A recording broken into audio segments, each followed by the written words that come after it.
안녕하십니까. 글로벌 모니터 안근모 편집장입니다. 국제금융시장의 최신 이슈를 한눈에 휙 둘러보는 휙 서비스입니다.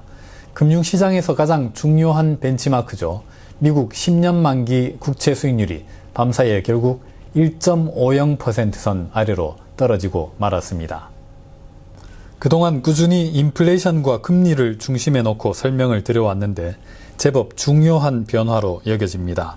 인플레이션이 날뛰어서 걱정이라는데 게다가 미국 5월 물가지수 발표가 하루 앞인데 미국 10년 만기 금리 1.50% 선이 무너졌습니다. 1.5% 선은 지키려는 시도들이 있었는데 금세 무산되고 말았습니다. 새로 10년물 국채를 발행하기 위한 입찰이 있었는데 거기에서도 금리가 1.5% 선 밑에서 결정됐기 때문입니다.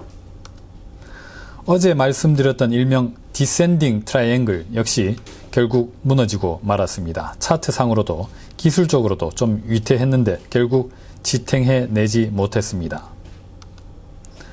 하루 뒤에 발표될 미국 5월 근원 인플레이션은 3.5%까지 올라가서 28년 만에 최고치를 기록할 것으로 전문가들은 예상하고 있습니다. 그런데도 왜 금리가 이렇게 급락할까요?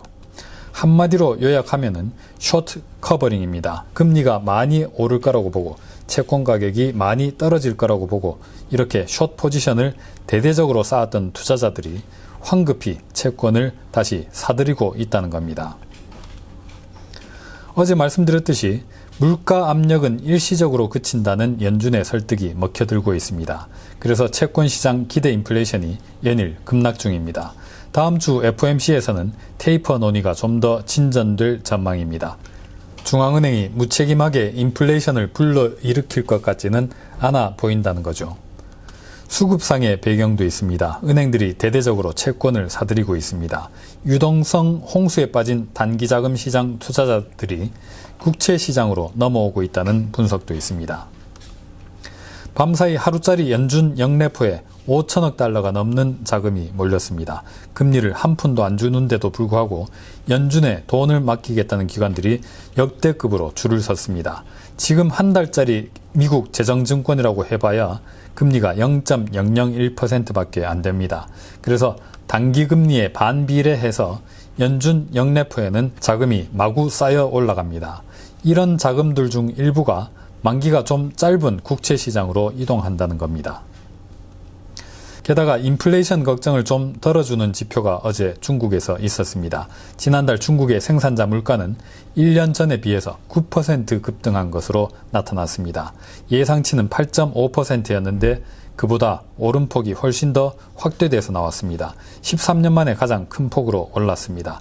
중국은 세계의 공장인데 여기까지만 보면은 걱정스럽습니다. 그런데 다행스러운 내용이 함께 담겨 있었습니다. 중국 생산자 물가는 두 가지 종류로 구성되어 있습니다. 하나는 생산재 출하 가격입니다. 보시는 그래프의 흰색 선입니다. 제품을 만드는 데 들어가는 원자재, 중간재 이런 것이죠. 또 하나는 소비재 출하 가격입니다. 그래프의 노란색 선입니다. 생산재 출하 가격이 지난달에 12%나 뛰어서 2008년 이후 가장 심각한 인플레이션을 보여줬습니다. 하지만 소비재 출하 가격은 상승률이 0.5%, 거의 제자리 걸음이었습니다. 같은 생산자 물가라도 편차가 아주 크죠.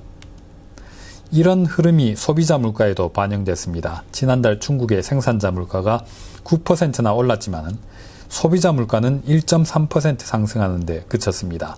예상치 1.6%에 못 미쳤습니다. 전월비로 따지면 물가가 0.2% 내렸습니다. 중국의 소비자 물가는 5개월 연속해서 전월비 하락 중입니다. 이 그래프는 그저께 보여드렸던 겁니다. 소비자 물가 상승률에서 생산자 물가 상승률을 뺀 값입니다. 그게 5월에 마이너스 7.7%포인트로 떨어졌습니다. 1993년 이후 가장 큰 폭으로 역전돼 있습니다. 원가가 빠르게 오르는데 판매 가격은 못 올리고 있다는 것이죠. 중국 바깥 경제에게는 반가운 소식입니다. 하지만 중국 기업들로서는 굉장히 힘든 시기일 겁니다. 이윤 압박이 크겠습니다. 그런데 중국만 그럴까요? 밤사이 뉴욕 증시에서 금융, 산업, 소재 같은 경기 민감 업종의 주가가 1% 안팎으로 비교적 큰 낙폭을 보였습니다. 비용 전가가 이렇게 쉽지 않고 그래서 인플레이션이 뛰기 어렵고 그래서 금리가 많이 못 오른다면 이 주식들도 고전할 수가 있겠습니다.